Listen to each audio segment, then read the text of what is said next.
I stood in my father's office, my hands trembling slightly as he paced behind his mahogany desk. The family business logo, Wilson Manufacturing, cast a shadow on the wall behind him, a constant reminder of the legacy I was supposedly failing to uphold. "Look at these numbers, Sarah," he snapped, slapping down the quarterly report. "Down 15% under your management. Your grandfather built this company from nothing, and you're destroying it in months." I tried to keep my voice steady. "Dad, if you'd just listen to my proposal about modernizing our—" "Enough." He cut me off, his face reddening. "Your brother James was right. You're too weak, too soft for this business.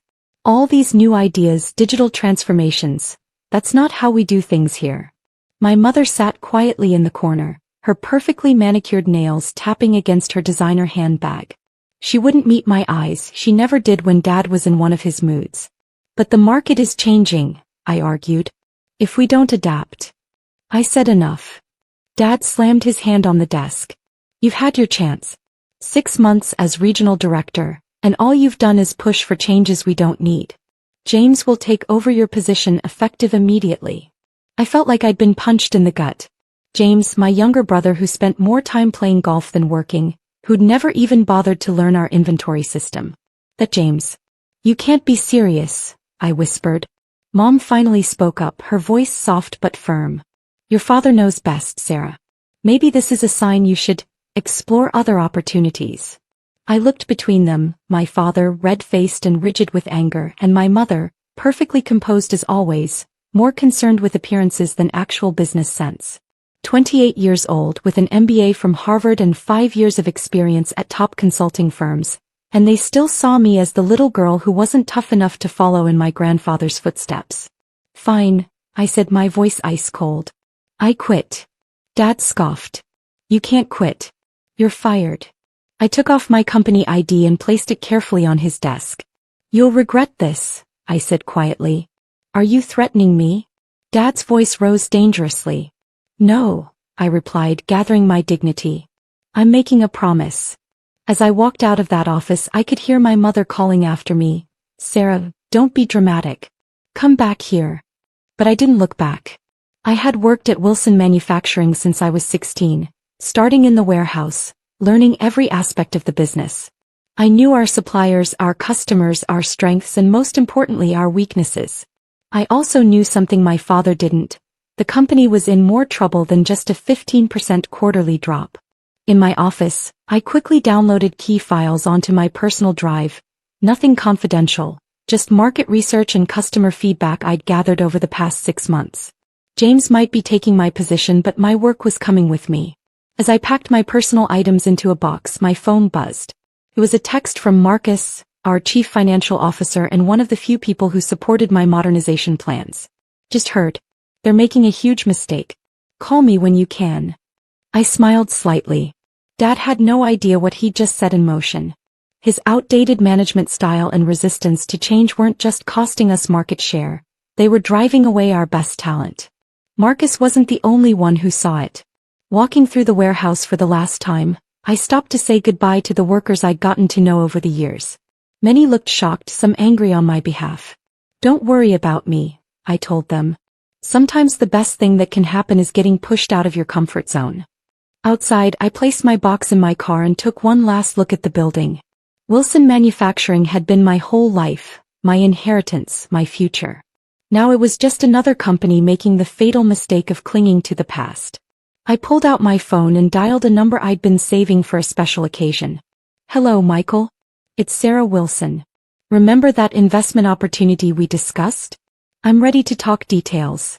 The next 6 months would change everything. Dad thought he was protecting his precious company from my progressive ideas. Instead, he'd just given me the push I needed to become his worst nightmare. Not just a competitor, but a threat he never saw coming. Little did they know being fired was just the beginning of my story. The real shock would come when they discovered exactly what I was capable of doing on my own. 6 months later, I sat in my sleek downtown office, reviewing the final documents. The view of the city skyline was a far cry from my old workspace at Wilson Manufacturing, but that wasn't the only thing that had changed. "The numbers look good," Michael said, sliding another contract across my desk. Your father has no idea how bad things have gotten at Wilson. Their major clients are jumping ship and James. He chuckled. Well, let's just say golf skills don't translate to business acumen. I smiled, remembering how quickly everything had fallen into place after that fateful day. Michael, a venture capitalist I'd met at a business conference, had been eager to back my new company Next-Gen Manufacturing Solutions. We'd spent the past 6 months poaching top talent from Wilson and other competitors, implementing the very same modernization strategies my father had rejected. My phone buzzed, a text from Marcus, who'd resigned from Wilson 3 months ago to join me as CFO. Your brother just lost the Anderson account. Your father's having a meltdown. I wasn't surprised. The Anderson account had been with Wilson for 20 years. I'd personally handled their business for the past 3, which was why they'd followed me to NextGen without hesitation. Sarah. Michael leaned forward, his expression serious. Wilson Manufacturing's stock has dropped 40% since you left. They're vulnerable. If we move now. I nodded, pulling up the presentation on my laptop. The hostile takeover proposal is ready. We've acquired enough shares through shell companies over the past few months. One more push and we'll have controlling interest. Just then my assistant Emma knocked and entered. Ms. Wilson, your mother's been calling the office. She says it's urgent. Of course it was. Mom always thought everything was urgent. I hadn't spoken to my parents since that day, though I'd heard plenty through the grapevine. Dad's temper had gotten worse as the company struggled. James was in over his head and their best employees were leaving in droves. Tell her I'm in a meeting, I replied. Actually, tell her I'll see them all very soon. Emma nodded, trying to hide her smile. Everyone in the office knew what was coming. The next week passed in a blur of meetings and legal documents. Finally, everything was in place. Wilson Manufacturing was calling an emergency shareholders meeting to address the company's declining performance. As the new majority shareholder, though they didn't know it yet, I had a front-row seat to what would become the most dramatic family reunion in corporate history. The morning of the meeting, I stood in front of my full-length mirror, adjusting my designer suit. Gone was the timid daughter trying to please her father. In her place stood a CEO who'd built a successful company from scratch in 6 months. Ready? Marcus asked, waiting by my office door. I grabbed my briefcase containing the takeover documents. Time to show them exactly how weak I am. We arrived at Wilson Manufacturing early. Through the glass doors I could see the shareholders gathering in the main conference room. Dad sat at the head of the table, trying to maintain his usual authoritative presence but looking notably strained. Mom sat beside him, perfectly coiffed as always but with worry lines around her eyes. James was there too, fumbling with his presentation notes. Your brother looks like he's about to be sick, Marcus whispered. Wait until he sees what's coming, I replied. At exactly 9 a.m. the meeting was called to order. I stood in the hallway, listening as Dad tried to explain away the company's failures, blaming market conditions, foreign competition, everything except his own poor leadership. Then came the moment I'd been waiting for. The chairman announced, and now we must address the elephant in the room. A significant portion of company shares has been acquired by a new entity over the past 6 months. The new majority shareholder is here today to discuss the future of Wilson Manufacturing. I heard my mother's sharp intake of breath, my father's angry demand to know who dared to try and take his company. James was stuttering something about legal actions. Taking a deep breath, I pushed open the conference room doors and walked in. The room fell silent. Mom's coffee cup slipped from her fingers, spilling across the polished table. Dad's face went from red to white in seconds. James looked like he might actually faint. I walked to the front of the room, placed my briefcase on the table and smiled. Shall we begin?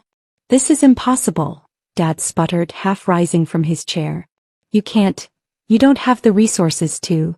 Actually, I said, opening my briefcase and distributing documents to the board members. I do. Next-Gen Manufacturing Solutions, my company, now owns 51% of Wilson Manufacturing shares. And this, I held up another document, is our proposal for complete acquisition. Mom was dabbing at the spilled coffee with trembling hands, her perfect composure finally cracking. Sarah, darling, surely we can discuss this as a family. Family. I laughed, but there was no humor in it. We stopped being a family the day you sat silently while Dad threw me out of my own inheritance. When you chose James, who couldn't tell a balance sheet from a birthday card, to run this company instead of me. James stood up, his face red. Now wait just a minute. Quarterly profits down 60%. I cut him off, clicking through my presentation. 8 major clients lost. 32 key employees resigned. And, I paused for effect, 3 pending lawsuits from customers due to quality control issues. Did I miss anything, James? Or were you too busy working on your golf swing to notice the company was sinking? The board members were whispering among themselves, reviewing the documents I'd provided. I could see the realization dawning on their faces. Wilson Manufacturing was no longer the powerhouse it had been. This is outrageous. Dad slammed his fist on the table. I built this company. No, I interrupted, my voice sharp. Grandfather built this company. You inherited it just like you planned to hand it to James. The difference is I earned my place here. I clicked to the next slide, showing NextGen's impressive growth charts. While you were clinging to outdated methods, I built a modern, efficient company. We've doubled our market share in 6 months. Our digital infrastructure cuts costs by 40%. And those clients you lost. I smiled. They're all with us now. The board members were nodding. They could see the numbers didn't lie.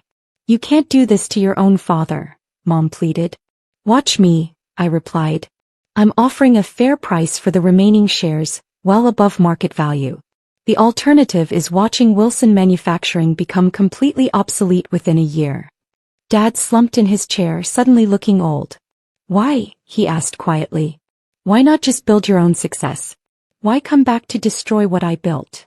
I walked over to him, placing my hands on the table and leaning forward.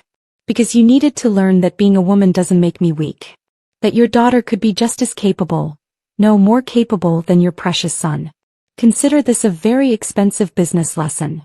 The vote was quick and decisive. The board approved the acquisition almost unanimously. As the meeting adjourned, I watched my father sign the final documents, his hand shaking slightly. The Wilson name stays, I told him as he stood to leave. But everything else changes. Starting tomorrow. He nodded stiffly, not meeting my eyes. Mom tried to hug me, but I stepped back. James had already slunk out of the room, probably heading straight to the golf course. Later that evening, I stood in what had been my father's office, my office now. The sun was setting over the city, casting long shadows across the floor. Marcus knocked and entered, carrying 2 glasses of champagne. Congratulations, so, he said, handing me a glass. I took it, looking around the office. You know what the funny thing is? Dad always said I was too soft for business. But he never understood, true strength isn't about being tough. It's about being smart, adaptable, and willing to change. To change, Marcus raised his glass. And to karma, I added with a smile. The next morning, a moving company arrived to clear out the old office furniture.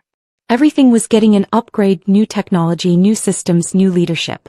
As I watched them work, my phone buzzed with a text from Mom. Your father would like to talk. Maybe over dinner.